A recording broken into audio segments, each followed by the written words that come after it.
Selamat datang di video pembelajaran matematika. Pada video ini kita akan belajar dengan cara yang lebih seru dan menyenangkan. Jadi, siapkan semangat kalian ya, dan mari kita mulai.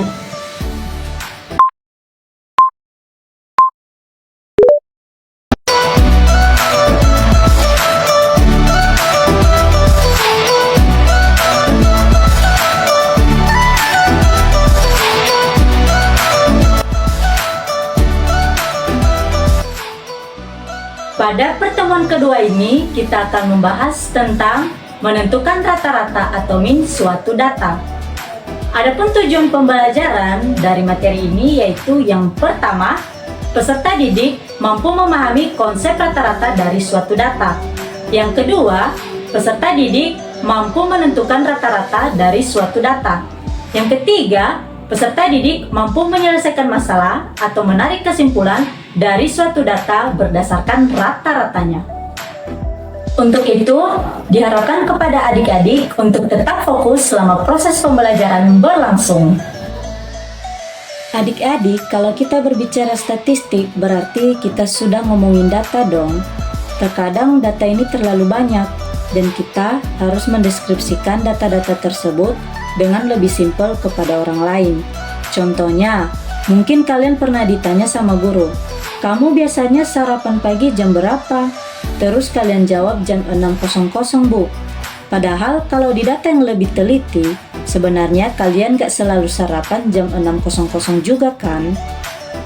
Misalnya, data jam sarapan pagi kalian hari Senin jam 6.00, Selasa jam 5.55, Rabu jam 6.00, Kamis jam 6.00, Jumat jam 5.58, Sabtu jam 6.05, Minggu jam 7.00. Nah, kalian gak akan ceritain setiap harinya ke guru dong. Cuma karena seringnya kalian lihat jam 6.00 saat sarapan, makanya kalian jawab ke guru bahwa kalian sarapan jam 6.00. Nah, proses menjelaskan data dengan mengambil satu data sebagai sampel disebut ukuran pemusatan data. Kenapa disebut pemusatan? Karena dalam mendeskripsikan data yang banyak, kalian hanya pusatkan pada satu data yang mewakili semua data yang ada. Selain ukuran pemusatan data, nanti ada juga ukuran penyebaran data yang akan kita bahas pada pertemuan keempat. Pemusatan data dibagi menjadi 3, yaitu rata-rata atau min, median, dan modus. Pada pertemuan kali ini, kita hanya akan membahas rata-rata atau min saja. Langsung saja, rata-rata atau min adalah salah satu bentuk pemusatan data yang didapat dengan cara menjumlahkan seluruh data lalu dibagi dengan banyak datanya. Contohnya, berikut ini adalah data nomor sepatu 10 siswa yang menjadi perwakilan sekolah dalam ajang pekan olahraga di kabupaten. Data nomor sepatunya yaitu 40, 37, 39, 40, 42, 38, 38, 37, 28, dan 40. Tentukan rata-rata nomor sepatu siswa tersebut. Pada soal ini, yang ditanya adalah rata-rata. Sesuai dengan definisinya tadi, bahwa rata-rata atau min yaitu jumlah data per banyak data. Langsung saja kita jawab ya. Rata-rata atau min sama dengan jumlah data, yaitu jumlah keseluruhan datanya, yaitu 40, 37, 39, 40, 42, 38, 38, 37, 28, dan 40. Dibagi banyak data. Banyak datanya ada 10. Lanjut, kita jumlahkan seluruh datanya. Totalnya yaitu 389. Lalu dibagi 10, hasilnya 38,9. Jadi, rata-rata nomor sepatu siswa tersebut adalah 38,9. Kita lanjutkan. Sekarang kita akan menentukan rata-rata atau min yang disajikan dalam bentuk diagram batang. Pada diagram batang tersebut menunjukkan banyak pengunjung pasien poliklinik Bina Sehat dari hari Senin sampai hari Minggu. Yang ditanya, Berapakah rata-rata banyak pasien yang berobat di Poliklinik Bina Sehat dalam waktu 1 minggu? Oke, mari kita jawab. Rata-rata tadi kan sama dengan jumlah data dibagi banyak data. Berarti kita jumlahkan dulu jumlah data pasien dari hari Senin sampai hari Minggu.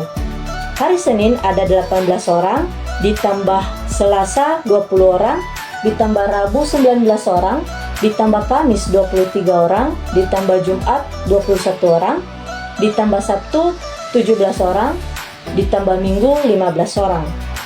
Kemudian dibagi banyak datanya, yaitu 7 kan, karena dari hari Senin sampai hari Minggu. Lanjut, kita jumlahkan semuanya. Jumlah datanya totalnya yaitu 133 dibagi 7, maka hasilnya 19. Jadi rata-rata banyak pasien yang berobat di Poliklinik Bina Sehat dalam waktu 1 minggu adalah 19 orang. Semoga bisa dipahami ya. Selanjutnya, data yang disajikan dalam bentuk tabel. Berikut ini adalah data nilai siswa kelas 8E. Yang ditanya, berapakah banyak siswa yang mendapatkan nilai di atas rata-rata? Mari kita jawab. Rumus rata-rata sama dengan jumlah data per banyak data. Sebelumnya pada tabel tersebut, misalnya nilai 5 berfrekuensi 3. Artinya siswa yang memiliki nilai 5 sebanyak 3 siswa. Maka untuk menentukan jumlah datanya, kita kalikan 5 kali 3. Demikian juga halnya pada nilai 6 yang berfrekuensi 8, di mana nilai 6 sebanyak 8 siswa. Maka tambah 6 kali 8. Begitu juga dengan nilai 7 yang berfrekuensi 10, maka tambah 7 kali 10. Kemudian tambah 8 kali 11, tambah 9 kali 6, tambah 10 kali 2. Kemudian dibagi banyak data, yaitu banyak siswanya, di mana banyak siswanya yaitu 3 tambah 8 tambah 10 tambah 11 tambah 6 tambah 2. Lanjut, 5 kali 3 sama dengan 15, tambah 6 kali 8 48, tambah 7 kali 10 70, tambah 8 kali 11 88, tambah 9 kali 6 54, tambah 10 kali 2 20. Dibagi banyak data. Kalau kita jumlahkan banyak datanya yaitu 40. Maka jumlah data keseluruhannya yaitu 295 dibagi 40. Hasilnya 7,375. Pertanyaan soal ini kan, berapa banyak siswa yang mendapatkan nilai di atas rata-rata? Berarti siswa yang mempunyai nilai di atas 7,375 yaitu siswa yang nilainya 8, 9, dan 10. Yang nilai 8 ada 11 siswa, tambah yang nilai 9 ada 6 siswa, tambah yang nilai 10 ada 2 siswa. Jadi totalnya 19 siswa yang bernilai di atas rata-rata. Bisa dipahami kan? Kita lanjut lagi ya. Data nilai rata-rata ujian matematika dari 39 siswa adalah 45. Jika nilai seorang siswa yang mengikuti ujian susulan ditambahkan, nilai rata-rata ujian tersebut menjadi 46. Berapakah nilai siswa yang mengikuti ujian susulan tersebut? Nah, adik-adik, untuk menjawab soal ini kita harus teliti ya.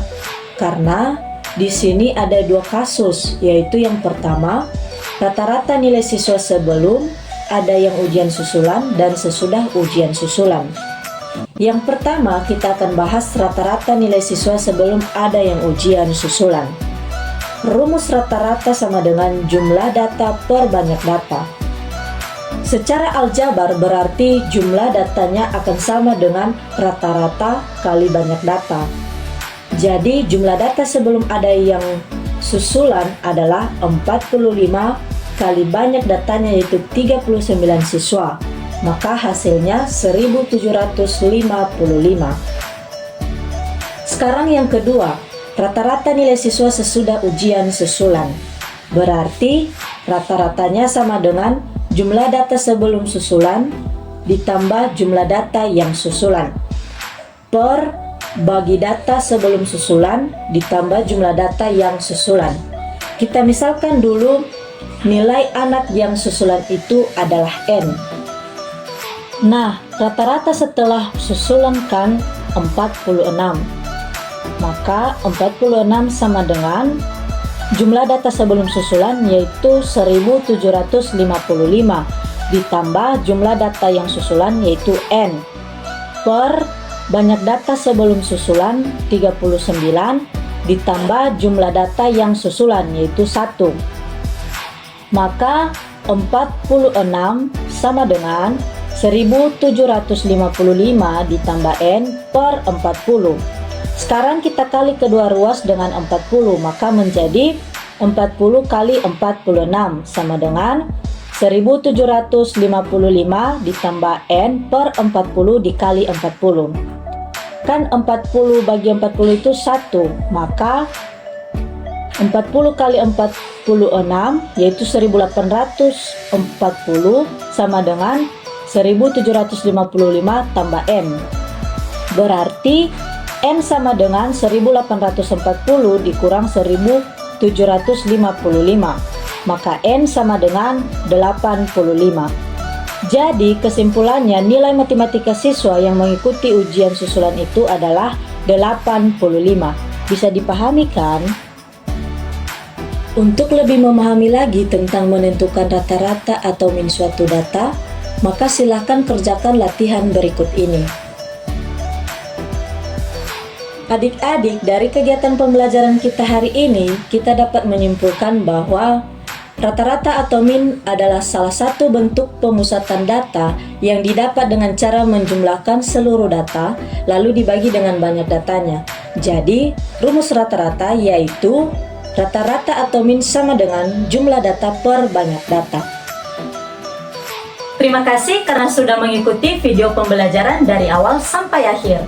Semoga adik-adik lebih semangat lagi untuk belajar matematika, khususnya pada materi statistika.